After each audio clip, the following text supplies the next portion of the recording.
Lalao Nosy, voalohany i Madagasikara nahazo medaly 4/70.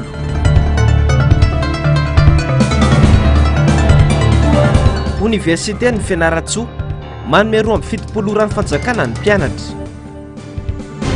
Fivoriana politika raisina andraikitrareo Seny avelao alalaka ny fanehoan-kevitra ny ministry ny Artany hoy ny solombavam-bahoaka federal amin'izavon'olona. Tompoko lahy sy tompoko vavy ankafaliana sy ampitiavana indray no iarabakanao amin'ity riva ity. Tonga soa indray ianao atao anatin'ny fotoana ny famparahalam-baovao ny fahitalavitry ny MPS manasanao ampanajana sy ampitiavana ny tenako anaraka ny vaovao hatramin'ny farany. Tsy naza ombavao intsony ny tena nivon'ny hôpitaly HGR androany raha nanatona teny antoerana ny mpanao gazetinay naka ny antotanisa momba andreo marary mbola manaraka fitsaboana sy ireo namony ainy vokatry ny fifanosehana antranga atao amin'ny kianjany Barea ny zoma lasa teo. Tsy nisy ihany koa ny fisaonam-pirenena ho an'ny fanajana sy fahatsiarovana ary indrindra fanomezam-boninahitra ireo namony ainy.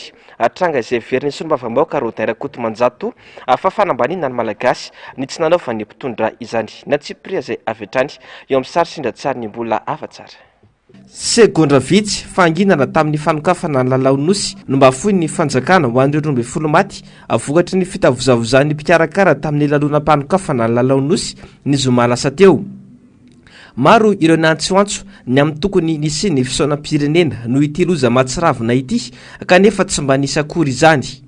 Ny nandisy nanapoka afomanga indray no nataony Andrajoela mivady nandritra ny fotoana ny trangano loza iny.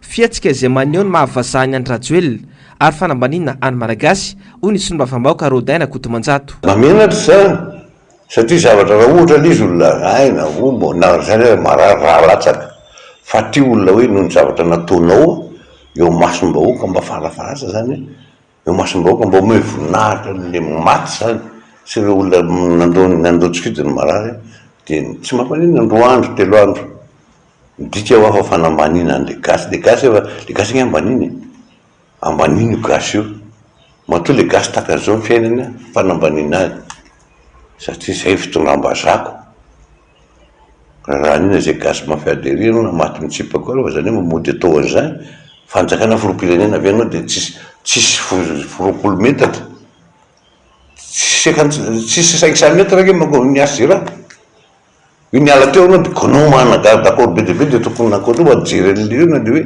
manino président Ravalomanana tonga tao. Fifansehana ny natao anakorontanana intranga iny ary nisy olona 5 hitan'ny Naivo Raoldina no nanosika ireo olona Amanjatony sy tafiditra ireo raha nambarany tamin'ny fahitalavitra rahavavy iray ny sabotsy lasa teo.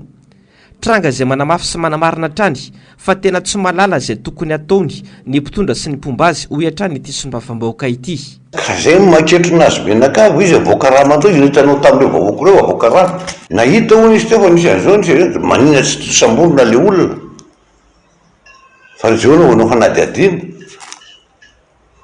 dia efa misy zany zavatra lesoka reniny io tsy faiza mitata tsy fahaizana miorganize zavatra dia manao tao foana ary anakay efa tenenina fa hoe be fotananao sonareo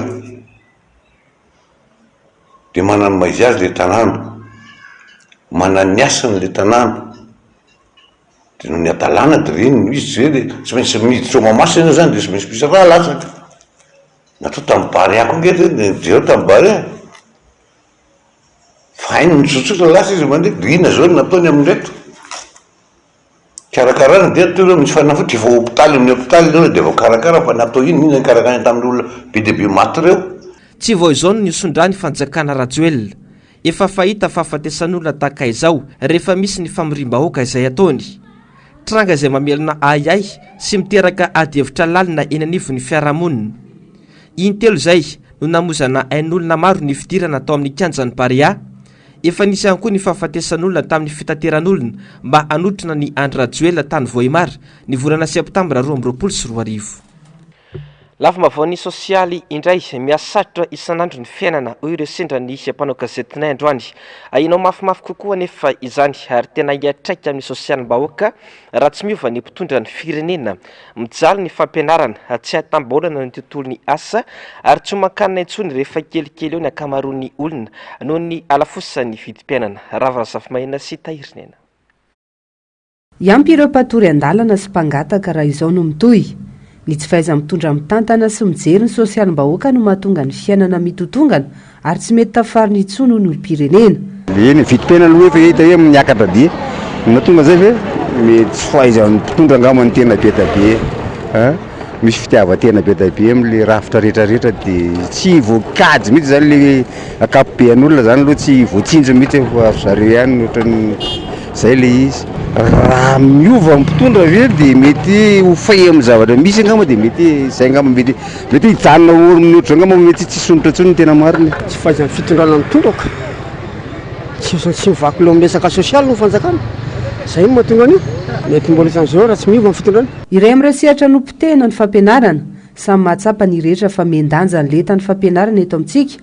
Porofon'izany ny ankamaroan'ireo manana ny fahalalahana sy fahefana dia mampianatra ny zanany any amin'ireo sekoly vahiny na mandefa ny zanany manohy fianarana ny velany.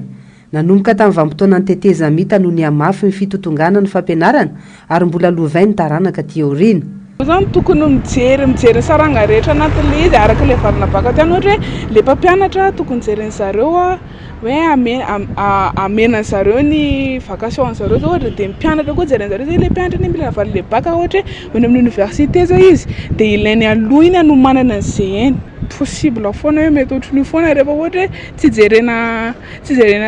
jerena hatrany am-potony mihitsy le izy dia mety efa ndretarita ohatran'io foana. Leo tsy fahampiana ny vahoaka, leo tsy firarahin'ny mpitondra ny maharary azy. Samy matakatra ny maro fa fandrebirebena fotsiny ihany azahoana manova ny safidim-bahoaka amin'ny fifidianana ny fizarana vary mora sy vola etsy sy roa fa tsy fitsinjovana ny sosialim-bahoaka tsy akory. Vakivava androany ny syndicat-ny mpampianatra mpikaroka sy ny mpikaroka mpampianatra fataon'ny mpitondra anjorobala ny tontolon'ny fampianarana ambony sy ny fikarohana ara-tsiansa. Niato-kely aloha ny grevy nataon'izy ireo noho ny lalanosy saingy toy kosa izany aorian'ny fivirimben'ny mpampianatra amin'ny zoma ho avy izao raha toka tsy mitsahatra ny université maty hatramin'ny androany mandra-pivany ny fitakiana na tsiprian'izay eo amin'ny sary sindratsary ny mbola afa-tsara. Tompona andraikitra voalohany amin'ny zavatoza mety hitranga eny anivon'ny anjerimanontolo ny fanjakana any Rajoelina sy ireo mpiara-miasa aminy raha toka hikatso tanteraka ny fampianarana eny Ankatso. Io ny nivohitra tamin'ny fanambarana nataon'ny filohan'ny syndicat-ny CSS androany tetsy Ankatso. Efa nampiato ny fampianarana izahay ho roa volana latsaka zay ary mbola mitoy izany fa saingy ny CSS Sampanantananarivo dia tsy te hanan-dratsy ary vonony ny iroso avy hatrany amin'ny fampianarana raha tahinika misy ny fanapahan-kevitra sy ny fahatsiarova sain'ireo mpitondra mba hanome asina sy amerikasina ny université miankina amin'ny fanjakana. Fa mahatsapa ny CSS fa tsy mbola diso tamin'ny fandalinana izay nataony ankehitriny fa misy mitady hanapotika manao fanahiniana hanimba ny université miankina amin'ny fanjakana mba ho tombotsoa an'olombitsy sy ho an'ireo zay afaka mandefa ny zanany mandranto fianarana any ivelany. Koa dia tsy maintsy toeriny CSS Sampanantananarivo zany sy ireo CSS any amin'ny faritany. Tsy satra nefa ny famaliana ny fitakinay hoy hatrany syndicat-ny mpampianatra mpikaroka sy ny mpikaroka mpampianatra fa ny finiavan'ny fanjakana mihitsy no tsy misy. Nataon'izao fitondrana izao anjorom-bala sy ny sasany upotehana ho izy ny fampianarana ambony. Ny finiavana avy amin'ny mpitondra fanjakana no tsisy na ihany koa mety misy hevitra ratsy any ambadimbadika any te ampikatso ny fampianarana ety amin'ny anjerimanontolo.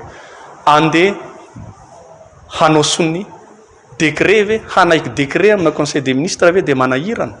Efa vita zany satria zany ahafahana miantoka ny asan'ny fampianarana mba rahatonga amin'ny sy ny fikarohana ara-tsiansa.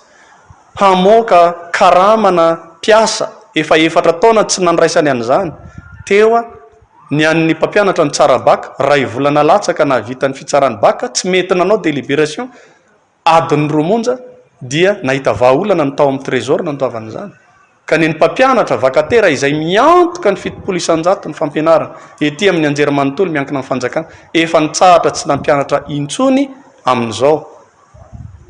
Raha toka tsy mena ny karamandry zareo tsy vitanay mpampianatra amperinasa ny fampianarana ety ao anatin'ny rafitra LMD ninninna atao dia tsy misy vokatra azo avoaka eo zany ka izay no mahatonga ny CSS mampiato ny fampianarana mba ahafahana manaitra ny mpitondra fanjakana izay manao be marenina sy manao tsinotsinona ny hoaviny zana-bahoaka mandranty fianarana ety. Misy ny zavatra azo taina androany dia androany dia vita, misy ny zavatra mety miandry ary misy ny ifampidiniana, ka ny CSS tsy mila voatsiary sanatry ny vavana diny lela fa misy zavatra azo tanterahana tsara reo fa ny finiavana mihitsy tsy misy amin'ny mpitondra sy laharam-pahamena amin'ny mpitondra fanjakana ny fampianarana maratonga ambony sy ny fikarohana ara-tsiansa. Tsy mbola nisy tao anatin'ny 10 taona tokoa izao olana sedrain'ny mpampianatra eny Akatso izao. Tsy alandromoromo ny Université Mpanjakana ary efa nisy mihitsy aza namony aindry noho ny fitakiana vatsom-pianarana tany Tomasina izay nolazain'ny Ramatoa Lalatina Rakotondrazafy fa nanao tifidantitra ny mpitandro filaminana ka izay no nahavoan'ny feny mpianatra iray ka nitarika tamin'ny fahafatesany. Izao indray ny olona mpampianatra tsy voavahan'ny fanjakana Rajoel, tranga izay tsy mbola nisy mihitsy tamin'ny fitondrana Marika Ravalomanana raha iverenana ny tantara. Toy izay vaovao izay hatrany tsy mbola mivay ihany koa ny olona ny fampianarana ambony ao amin'ny Université ny Fianarantsoa raha ny fanambarana nataon'ireo fikambanan'ny mpianatra androany. Tsy mbola voarainy prime raika amby 24 avy amin'ny filoham-pirenena izay nampanantenana azy ireo. Tsy mbola voavay ihany koa ny réclamation bourse nataon'ny mpianatra. Misy ireo izay tsy mbola nahazo ny vatsim-pianarana sy ny équipement ho an'ny taona 2024 sy 2025. Manano mety isy ny taona fotsy manoloana izay ireo mpianatra ka manome 27 ny fanjakana sy ny positra Fianarantsoa amahy ity olana ity raha ny vaovao avy any antoerana. Fa 70 isan-jato maherin'ireo asa eto Madagasikara dia mirona any amin'ny sehatra tsy manara-dalàna avokoa. Nisy fiantraikany goavana tamin'ny sehatry ny asa teto Madagasikara ny fananganam-panjakana tamin'ny taona 2024. Ny amaro ny mpivarotra amoron-dalana izay faty antoka ho an'ny fanjakana satria ny ena ny tahany fandoavan-ketra noho ireo sehatra tsy manara-dalàna ireo. 120 isan-jato ny tahany fantrana ny taona 2024 ary ny tombo 2 hatramin'ny 9 isan-jato ny tany tsy fananana asa izay tanora avokoa ny 70 isan-jaton'izy ireo. Fanadidinana nataon'ny Ravrazafy Mahena sy Tahirnena. Telo tsy isan-taona ny olona mitady asa eto amintsika nanomboka ny taona 2024 taorian'ny krizy. Ny ampahatelon'ireo dia very asa noho ny fikatoana n'orinasa Fakaba. 700 isan-jato ireo sehatra tsy miankina no nisedra olana ary nandroaka mpiasa marobe. Tsy nahitana fivoarana nefa izany nanomboka ny vanim-potoana ny teteza mitatra amin'izao. Manao asa tsy mifanaraka amin'ny fianarana nataony ny ankamaroan'ny tanora. Manokatra tsena kely ahafahana mivarotra ny ankamaroan'ny olona sitranay sakafo. Tsy asa maharitra na hiteraka fivoarana fa asa hitazonanaina fotsiny ihany. 10 taona izay mivarotrako teto. Efa tsisy mpamelona intsony dia izaho mamelona ny tenako. Manano tena dia izay mampatonga ana mivarotra ity. Mba manana faniriana ho any anaty tsena raha ohatra ka misy ny tsena. Izaho zao mbola tsy nahazo tsena mihitsy satria mbola tsy nahazo taorana, mbola betapetaka moa izay zao ny amin'ny tsy manana taorana. Ohatra ny asa rehetra ireny ihany io dia izay tsy manana asa atao dia mivarotra ny atao mampiasa vola. Mbola tsy fantatra aloha tsika tsy mahalala an'izay any ariana ava dia atrehana dia hola aloha izay fiainana misy. Tsy mitondra tombona ao anaty kitapo-mbola-panjakana ireo sehatra tsy manara-dalàna. Saika orinasa madinika tsy mandoa-etra ny 20 isan-jato misy amin'izao. Mbola zara raha mihodina ihany koa anefa ny vola noho tsy fampiny fampianarana fitantanana tsy fampiny traikefan'ireo tanora vao hiatrika asa. Ilay fampianarana sy ilay zavatra nomenana ankizy sy ilay toe-tsaina no zaraina mihitsy ny mahatonga ny olona tsy dia manana heritreritra hihetsiketsika. Ny ala tahaka ny betsaka. Raha misy mivarotra mofogasy eto amin'ny ilany eto dia iny fa andeha hanangana mofogasy koa satria tsara ny mofogasy nataony reto ka izay koa zany mba te-hana mofogasy iray koa mba ahazahoana olona fa ny sehatra rehetra eny amin'ny manodidina eny na eny an-tokantrano eny amin'ny tokotany izay misy rehetra eny dia efa afaka ahitana hoe mety misy raha mikarokaroka ny saina dia misy zavatra afaka atao na ny asa tanana izany na ihany koa izany tena hoe fikirakirana masinina na milina na tahaka izany. Ny taona 2024 ny sehatry ny fizahan-tany no anisan'ny niteraka asa maro nanodidina ny 404 isa ary nanaraka azy ny sehatry ny fitrandrana renakibon'ny tany. Manjavozava nefa amin'izao no hoavin'ny Madagasikara na nitombo isa azy ireo vahiny tonga teto amintsika tsy nahitana fivoarana aman-taonany maro aty aoriana vao maika ny aratsy ny tolotra ny lalana ary maloto ny tanàna mangony fotsiny ny resaka tsy fandriampahalemana ny tontolon'ny fitrandrahana indray ny vahiny no tena manjaka tokana na ireo olona ambony ao anaty fitondrana no manao ampimamba ny harem-pirenena. Fa mila ampandraisana ndraikitra ny malagasy mba hatsapan'izy ireo ny asarobidin'ny vato izay alatsany amin'ny fifidianana ho avy onina teo anivony antoko RCR izay tarihan'ny Lazara Zafiarson. Ho anty antoko ity dia tsy tokony hipetraka olana ny firafitry ny HCC sy ny CENI fa ny fandraisan-dahatra ny mpifidy no tokony himasona ary izay no tokony ampiresana ny malagasy sy ampandraisana anjaran'izy ireo. Na tsiprian'izay eo amin'ny sary sindratsarany mbola afa-tsara. Miantso ny fandraisana andraikitry ny malagasy rehetra ny antoko RCR tarihan'ny Lazara Zafiarson. Tena ilaina betsaka amin'ny fampandrosoana any Madagasikara mantsy io fampandraisana andraikitra io raha ny fanazavan'izy ireo. Folo taona teo eo zay nahazo vahana teto amintsika ny kolontsaina toloha rapotsiny ka novidiana tamin'ny vola kely tsy mahavita taona sy tamin'ny t-shirt ary ny fampisehoana maro loko ny safidim-bahoaka. Zary lasa kolontsaina novoiza sy napetraka teto amin'ny firenena nandritra ny fampielezan-kevitra, ny fanambazana, ny fividianan'ankolaka na mivantana ny safidim-bahoaka izay mifototra amin'ny fanomezana. Noho io kolontsaina fividianana sy fanompokodinana safidim-bahoaka io dia sy ny foto-kevitra no hifidianan'ny malagasy ny mpitondra izay ampindramin'ny fahefana fa tombosoa kely mandalo sy mamela azy akory ny hipetraka eo amin'ny toerana mahatompo ny fahefana azy satria novidina ny safidy ny akamaroana. Tsy mbola laza mazava na irotsaka hovidina na tsy amin'ny fifidianana filoham-pirenena i Lazara Zafiarson. Rehefa nanontaniana momba ny firafitry ny CENI sy ny HCC kosa ity filohany antoko RCR ity dia laza fa tsy manatsafidy isika na dia hita aza fa mety hitongilana amin'ny antokony mpitondra ny HCC sy ny CENI. Tsy maintsy isa nefa ny fifidianana ary tsy maintsy ireo rafitra ireo ny kirakira izany. Tamin'izaho tany am-ponja dia misy gadra voilikiliky dia eo izy mba te azo ny anjara variny mangazo moa no hoanina tamin'izany. Fa kosa miady amin'le mpandoatra mangazo izy. Na matoky izy na tsy matoky le mpandoatra mangazo dia izay anjarany eo tsy maintsy hoaniny ihany nefa satria tsy mana-tsafidy izy fa izay omenana azy eo no hoaniny.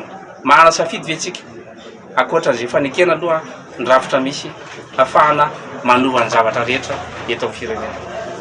Miantso malagasy rehetra ny RCR mba hanampy azy ireo amin'ny alalan'ny fititsimba hetra. Anisan'ny tanjona amin'izany ny atsapany malagasy na sarobidin'ny vato alatsany ho an'ny kandida iray. Ny anairana ny malagasy dia tsy araiky ho voavidim-bola na fampisehoana mamiratra na makety indray tahaka tamin'ny taona 2024 fa hibanjina marina amin'ny foto-kevitra fa tsy vola sy fanomezana mba hisorohana tahaka izao fahoriana lalina manjoa antsika izao. Fa tsy manana fahavononana hanatanteraka fifidianana filoham-pirenena ny fitondram-panjakana raha ny zava-misy ankehitriny no jerena hoe ireo kandida sasany. Olana hatrany ny fanangonana ireo antota taratasy ilaina amin'ny firotsako fidiana ary ny vola 400 tapitrisa ariary. Arak'izany satsa ny akamaroany ireo kandida sasany ireo. Ravrazafimahina sy Tahirinena. Ny zoma izao vao ametraka ny antota taratasy no filatsahako fidiana any amin'ny HCC. Irasolofinorinena Julia Mikael, kandida filoham-pirenena. Sarotra ny manangona ireo dosie takiana ary mbola baraingony mahakasika ny fifidianana. Io resaka vola, alao fantatritsika fa izany fifidianana eraky Madagasikara izany dia vola amina miliara ny resaka. Ato anatin'ny 2023 andihandringa amin'izay hoe ny lalam-panorenana fahaefatra dia hitantsika amin'izay ny problème ny resaka fifidianana. Nametraka ny aiaina amin'ny fahavonona mitondra fanjakana ikarakara fifidianana ihany koa ny Pasteur Mayol, izay mbola misalasala na irotsaka kandida na tsy. Irariana dia nisy ny fifidianana fa mba fifidianana madio, marina, mangarahara, ekeny rehetra ary mba tsisy atsojay atao amin'izay kandida irotsaka ka heverina fa hoe matanjaka fa mba ampitoviana ny sansan'ireo kandida rehetrarehetra izay irotsaka ka atao malalaka ny fanomanana azy antota taratasy rehetra. Kandida roa hatreto no efa nametraka ny antota taratasy ny teny amin'ny HCC Amboda, isan'izany Marc Ravalomanana, lehibe ny antoko tiako Madagasikara, naneho ny fahavonona ny hitondra ny Madagasikara. Fa miantso nisany mba tena anao ny asany ampirindra ny fifidianana izay ho avy eto Madagasikara ny filohan'ny vondrona parlementaire Tima Androany nambarana ndritra izany fa tokony efa tsy manan-kerintsony ny noty izay navoaka ny ministera ny atitany mandrara ny fivoriana politika manana andraikitra feno anomana ny olony ny antoko politika amin'ny Latsabato amin'ny 9 Novambra ho avy izao. Germain Menjanary sy Andrira Kotomalala. Tsy tokony anan-kerintsony ny noty izay navoaka ny ministera ny atitany mandrara ny fihetsika famorim-bahoaka eto amintsika hoy ny solombavam-bahoaka Fetra Ralamozafimbololona efa nodika ny fanjakana tamin'ny fihetsika tetsy amin'ny Andi bypass io noty io koa tsy manan-kerintsony iditra fotoam-pifidianana raha teo i Madagasikara koa mananjo amory ny pray antoko sy ny fanomanana ireo mpikatroka amin'ny asa mandritra ny androm-pifidianana ny antoko politika rehetra indrindra fa izay manana kandida irotsaka. Ataony mpitondra fanjakana Tarinandriamatoa Andry Rajoelina sy ny prime ministre ataony tsinitsinina mihitsy ilay vahoaka malagasy satria te hisehoseho eo anatrehan'ireo le délégation miaraka amin'ny atleta izay andray anjara amin'ny lalaon'ny nosy ilay mpitondra fanjakana dia nezahana ny sorona sy nalana ny fako izay amam-bolana dia ny savovona teo toraka izany ihany koa ny lavadavaka madinidinika sy ny lehibe teny an-dalana rehetra teny efa mba misy ny voatapona amin'izao fotoana izao aiza ny voatapona eny amin'ny lalana zay holalovan'ireo délégation-n'ireo ihany dia ao anatin'izany rehetra zany zay le hoe fiatsaram-bela tsisy fanaovana tsinitsinina mihitsy an'ilay vahoaka malagasy ay mety ihany ka izany manapona lalana mety ihany ka izany manao manala ny fako kolikoly sosialim-bahoaka toy ny vidim-piainana ny tsy fandriam-pahalemana itsarany vahoaka malagasy ny mpitondra ankehitriny any anatin'ny Latsabato avokoa izany raha toka mbola sahirotsaka io filoham-pirenena io taotra io no betsaka ka fanaparam-pahefana any amin'ny mpanohitra sisa no farahery fotoana tahaka izao no efa ifampiresahana amin'ny tsirairay avy mipomba ny kandida tsirairay avy zay efa nisy maromaro no nanambara nyzay le hoe fahavononany sy fanindriny irotsaka ho kandida zay fotoana tahaka izao no anentanany ny foty ihany toy ny anay zao de zay ny kandida anay de Andriamatoa Marc Ravalomanana zay nametraka voalohany indrindra ny taratasy firotsahako fidiana tena miasa sese dia manaraka ny ambiny be deabe ny zavatra homanina ny resaka fampiofanana ny amin'ny resaka hoe izy ano solo tena ny kandida zao ny tokony fanao zao ny fanaterana ny vaty zao ny famenona ny PV io mandeha ny fotiana tsangano ny komité mpanohana na comité de soutien zao daholo ny tokony fahamailona ananany tsirairay ananany ekipa raha ho anay manokana zany zany ny tanterahana tsy maintsy misy ny fahamorina olona any amin'izany fotoana ao anatin'izany rehetrarehetra zany miantso ny seny mba tena anao ny asa ny ara-dalàna ka ampisy fifidianana mirindra indrindra fa ny faneho-kevitra ankalalany ity solombavam-bahoaka ity andraikitry ny seny feno izany hoy izy satria ny ministera ny atitany efa tampina ny fanompoana ny fanjakana ny masony manoloana ireo zava-misy ireo.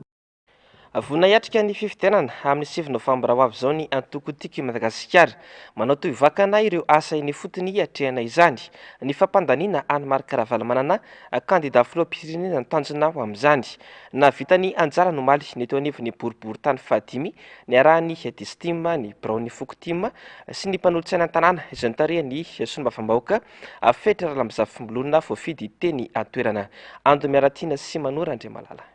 Miverina amin'ny vahoaka ny fahefana ity taonty no hamaritra 5 taona manaraka indray amin'ny fifidianana ny olona heverina fa hanafaka Madagasikara ao anatin'izao fahantrana lalina izao.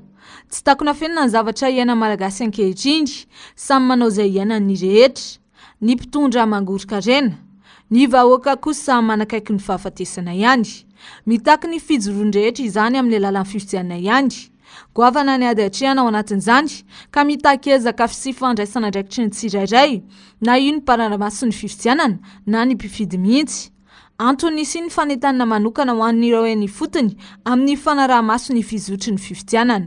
Mafy ny antsika mity satria tsy kely lalana ireo ratsy zany tao fifidianana zany dia efa mihomakomana ihany koa isika nanomana azy indrindrindrindra ny fokotima tsirairay avy hiomana amin'ny fanendrena ireo solitenan'ny kandida tsirairay isaky ny fifidianana ka efa zao sady zany dia mitily sy mijery ireo ratsa mangaiky atsika any amin'ny fokotany mba hiomana satria efa kaikaiky ilay 6 novambra.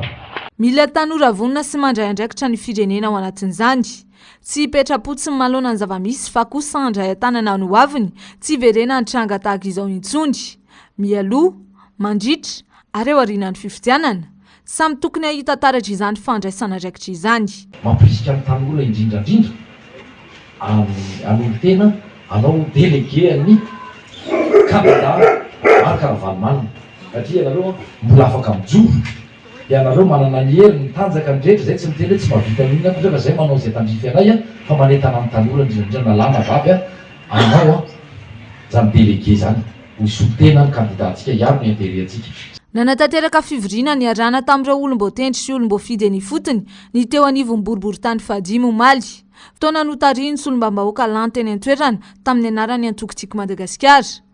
Tanjona ny ampandraisana anjara azy ireo amin'ny fanaraha-maso ny fifidianana, indrindra amin'ny fampandaniana ny Marika Ravalomanana kandida atolotry ny Antokotiko Madagasikara amin'ny alalan'ny rafitra KMMR. Kandida everina fa antokana afaka anarina ny firenena noho ireo fahaizany sy traikefananany izay efa nampiariny teto amin'ny firenena ka nahazombokatra tsara. Tsy vitan'ny fomba fitendry fotsiny raha hitaky ny sy ny fanovana eto amin'ny firenena fa mitaky ny fandraisana andraikitry ny isam-batan'olona amin'ny fiarovana ny safidy sy mandritra ny latsabato.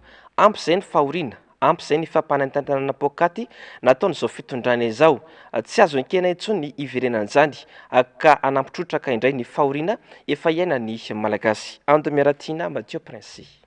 Niteraka fanehoan-kevitra maro ny tranga teny Mamasina nandritra ny lanonam-panokafana ny lalao-nosy ka nahafatesana sy naharatra na olona maro. Tranga asoroany ireny raha ampy ny fahaiza-mandrindra hoy ny mpanao politika. Ataontsika hoe vona tampoka e, fa ny mahatonga an'ilay vona nge misy tsy fahaiza miasa e. Le tsy fahaiza miasa ny resahana fa tsy le fahatongavan'le vony. Zavatra afaka ansoroana tsara ne reny zavatra reny. Hatramizay. Matahotra moka ma. Satsika tsy vao zao vao nandray zay. Natahotra izy hoe tsy ho feno olona lay toerana tao Mamasina. Satria hatramizay nge ny fanao hoe zaraina tike. Ny olona mamonjy an'ireny. Na de tsy mandoa vidibidirana azy. De mba olona mahay manisa raha mba alefa. Fa tsy hoe 10,000 reo, 10,000 reo, rayal reo de 50,000. Aiza moa ny tsy korotana be ohatr'ireny le izy le manisa aza tsaiko. Ola rayal ny ampidiritsika tsy efa tonga ry amin'ny 50,000 aiza ho feno ohatrany atentan-kely le izy.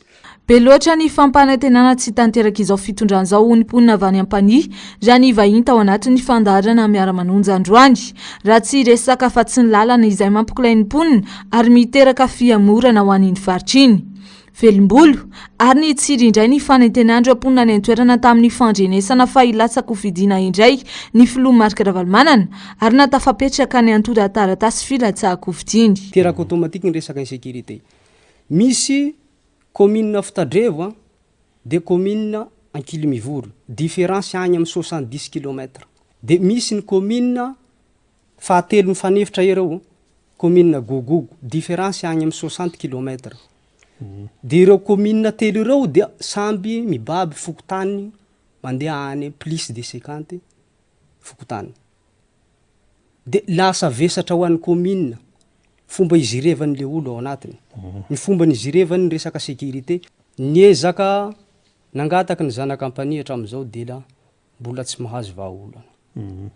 Zay mahatonga azy velombolo vokatsy ny tsy fisalasalà ny président Marika Ravalomanana fametrahana dossier. Velombolo tanteraka zao ny zana-kampania hoe isiovany ity RN10 ity. Tsy teny feheteny fotsiny fa mila fandraisana andraikitry ny rehetra ny sy ny fanovana eto amin'ny firenena. Fifidianana madio, milamina ary mangarahara no ilaina. Mandraisa andraikitra farany zay zokony. Zay. Am'ty fifidianana ity. Am'izay hitsinao. Ary raha sanatry ny vavara anao tsy voasoratra anarana tany anatin'ny mandraisa ihany andraikitra e. Ewa tsy voasoratra anarana any mandraisa andraikitra manampy ny hafa amin'ny fanaraha-maso ny voka-pifidianana sy ny anana rehetrarehetra. Za tsy miteny hoe fanaraha-maso fotsiny. Fa fijoroana mihitsy amin'ny tsy fanekena zay tsy rary monsieur rehetrarehetra. Mandrindra ny fotoam-pifidianana fa itsika tsy manaiky voka-pifidianana tsy marina. Fahamarinana ny anay nampianarinanay tamin'izay nianatra katesisy de ny fahamarinana ny faratampon'izany ka rehefa tsy marina tsy ekena. lafinjavatra maro no voaresaka tao anatin'ny fandarana miara-manonja androany ny resahiny indrindra ny mahakasika ny raharam-pirenena. Fa simba ny tontolo iainana noho ny antony maro samihafa eo ny goragora ataon'ny tompon'andraikitra, eo ihany koa ny tsy firarahiana ny olana hita sy miseho eny rehetra eny izay hita fa antony manimba azy. Mila mandray anjara amin'ny fitandrona ny tontolo iainana ny maro fa tsy mila miantehatra sy miandry ny hafa foana. Misy fiantraikany ratsy amin'ny fahasalamany isambatan'olona mantsy izany fampitehany tontolo iainana izany. Antsa Princesse mbola ava tsara. Miapotika ny tontolo iainana manerana n'izao tontolo izao, anton'izany tsy fandraisan'ny tsirairay andraikitra sy tsy firarahiana ny setroka be avoakan'ireo fiara sy ireo orinasa vaventy maro samihafa. Tokony andeha ampahamarinana ny fitsarana ny fiara ary tsy hanavahana nizaniza ny fanatanterana izany. Isan'ny iray goavana manimba ny tontolo iainana ny fandropahana alabe loatra, zara lasa fitaovam-pisehosehoana fotsiny fambolekazo kanefa tsy ampy fanaraha-maso sy fikarakarana avy amin'ny tompon'andraikitra ho an'ireo toerana novolena. Ankoatra ny fatianto-kara toe-karena, zava-doza ny aretina azo avy amin'ny fahasimbany tontolo iainana. Ireo moto tsy tôbila ireny mamoaka setroka be, setroka maimbo be. Satria maninona tsy mivaky lova antsika, tsy manam-bola ve antsika?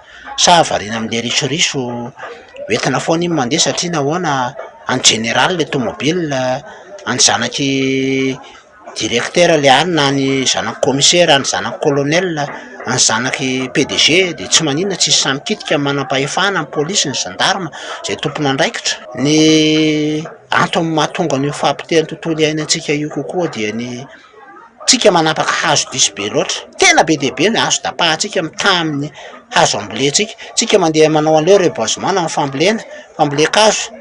Dia makamaka sary dia antsona ny journaliste dia iny no mamay antsika tena nanao fa tsisy fanaraha-maso akory fa le oeraoera be dia be hatramin'izay fitondram-panjakana firy izay teto Madagasikara izay daholo ny namaika fa tsy tena hoe le mamboly. Fahadiovany tsirairay tsy ohatra hoe le mipipi andalana sy ny manao maloto ireny rehefa voazy ireny dia madio ny tontolo iainana dia mifako arinany amin'ny tokony anarinana azy. Tsy azo antoka intsony ny rivotra ny loto miparitaka moa manampitrotraka izany. Maro ny zavatra tokony sorohana sy hajaina ary arahina hitandrona ny tontolo iainana araka ny fanadihadiana. Fa ny aiady taekwondo amin'ny lalao nosy no fanadihadiana entina aminao manaraka. Niteraka risabe ny mahakasika ireo atleta matoto izay tsy nakeny délégation réunionnais hatramin'ny farany fisiny. Tsy olana amin'ny fandaminana nefa no antony izany hoe nambaran'ny fédération malagasy ny taekwondo fa avy amin'ireo délégation réunionnais ireo. Fanadihadiana sy agnombavao nataony Ravirazafimahenina sy Tahiriniana. Miandry ny fanazavana sy ny fepetra raisy ny mpikarakara malagasy eo amin'ny taranja taekwondo ny délégation Vatsy la Réunion mahakasika ny fisiana atleta tsy fantatra lazaina antsoina hoe Luc Hubert kanefa tao anatin'ny ekipa réunionnais ary tokony hifanandrany tamin'ny ekipa malagasy. Voasoratra tanaty lisitra ho an'ny sokajy lehilahy latsaky ny 20 kilao io mpikatroka antsoina hoe Luc Hubert io.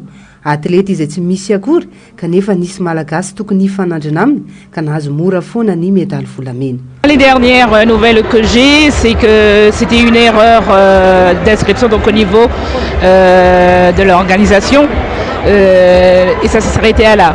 Donc théoriquement, donc il devrait faire présenter donc ce qui s'est passé exactement. C'est tout. Donc pour moi c'est ça, c'est tout ce que j'ai en ce moment à ma possession. Mais pour l'instant j'en sais rien. Je n'en sais rien, mais je sais que au niveau donc de notre délégation, c'est sûr que l'on doit remonter. On nous demande de remonter donc les anomalies, s'il y a des problèmes techniques ou des problèmes, quels que soient les problèmes, de les remonter. Donc c'est le mot d'ordre qui nous a été donné. Bengal Aya de Fakalaziratano anisan'ny tsara lalao kosa ny filohan'ny fédération na taekwondo malagasy ka tsy tokony hanaovana resa be ny mahakasika ilay atleta matoto. Fa matoy izy ny validé ny résultat dia fantany ny antony natonga an'izany afaka manazava. Raha ny tokony izy tokony mettre une tracite no teto izany hoe 6e dan na koa ary directeur national de l'arbitrage malagasy frantsay izy io dia tsy nekeny international satria malasa mitany satria sady frantsay izy no directeur technique, directeur national de l'arbitrage malagasy dia lazaina fa hoe misy miangatra dia zay nahatonga azy nandefa olona tsy fantatra maître Laban Fredriksen. Mitarika eo amin'ny larina voalohany azo medaly betsaka indrindra treto i Madagasikara eo amin'ny aya taekwondo anatin'ny lalao nosy, volamena enina, volafotsy iray ary medaly alimo iray. Tsy ivona fa misedra olana ihany koa ireo delegaciona vahiny hafa tonga eto amintsika, misy ireo mitaraina amin'ny trano tsy misy rano hidiovana, ny sakafo sy ny fitaterana. Vaovao momba ny lalao nosy izay hatrany larana voalohany vonjimaika i Madagasikara taorian'ny andro faharoa ny lalao nosy andian'ny farakimbe folo atao eto amintsika medaly 470 norombany atleta malagasy tamin'ireo 4dimapolo medaly niadivana, 17 medaly volamena, 15 kosa ny volafotsy ary alimo 19. Ila Réunion no mitazona ny larana faharoa nahazo medaly volamena 17, volafotsy 20 sy alimo 19. Manaraka azy kosa i Maurice izay manana medaly 19. Nandrobaka medaly volamena voalohany tao anatin'ny andro faharoa ny fifananana kosa i Maldives sy Comore. Tsy mbola nitoko medaly volamena kosa i Seychelles sy Mayotte atao anatin'izay fifananana izay. Tsy aivina mofarisa ny volamena medaly volamena no azahoana larana ambony.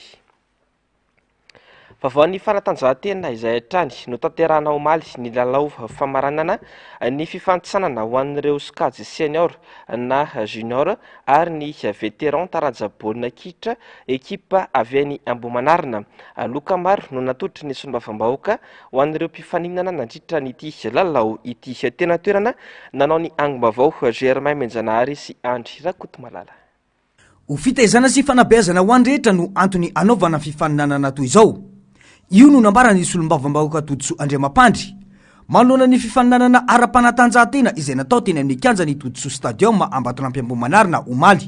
Mba hisin'ny filahina sy ny fasakena eo amin'ny ponina Ambohimanarina tra sy ny manodidina ary mba ilana koa amin'ny zava-mahadomelina. Hitantsika amin'izao olona be da be zao fa misy ny fasakena ety misy ny fetanam-po ary ezahana zany ny olona rehetra indrindra fa ny tanora zany irona dia amin'ny fanatanjahantena. Isan'andray anjara teny ambony kianja ny solombavam-bahoaka Tontsoa Andriamampandry nandritra ity fifaninanana ity. Nahitana sokajy veteran, sy gade ary senior. Ary tamin'ity toraka ity zany dia tsy tanora ihany no nandray anjara fa eo koa ny veteran, ny junior ary ny senior.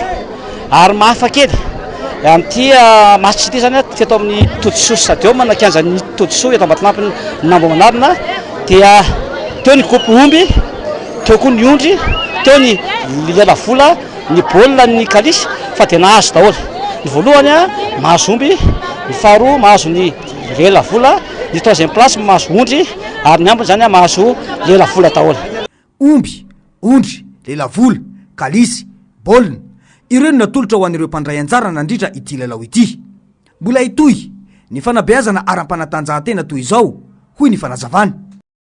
Amaranantsika ny vaovao amin'ity ariva ity nandratra olona 9 sy namono olona roa ny fipohana tobin-tsolika misetona roa atao Credevia ny farany herinandro lasa teo avy amin'ny afotsigara no voalaza fa mety antony ity loza ity raha nambarany tompon'andraikitra any antoerana Andomiaratina sy Manora Andriamalala. Tobin-tsolika misy antona na irony antsoina hoe station de gaz liquéfié irony no nipoaka tao Crevedia avaratry Bucarest renivohitra nisy sabotsy lasa teo. Vokany olona roa maty ary 20 naratra. Maro tamin'izy ireo no tsaboina tamin'ny ivelan'ny tanàna mihitsy toy ny tany Italia sy Belgique. Roa amin'ireo polisy, roa zandary raha ny fanamafisana nataon'ny lehibe ny mpamonjy vony. Saika may avokoa moa ny akamaroan'ireo olona ireo. Nangataka fanampiana amin'ny fitsaboana ireo olona 12 may vomafy indrindra i Romania tamin'ny alalan'ny mekanisma fiarovana sivily any vondrona Europeana. Namaly izany antso izany avy hatrany Autriche, Allemagne ary Norvège. Tobitsy mbola miasa ary tsy nahazo alalana anao izany asa izany ity tradozy ity ho lehibe ny mpampano lalàna tany an-toerany. Ny poka ny afo rehefa nafindra avy amin'ny camion iray makao amin'ny camion hafa ny entony. Tombanana fa sigara iray narina tsy ampeverana mety nitarika ity lozy ity.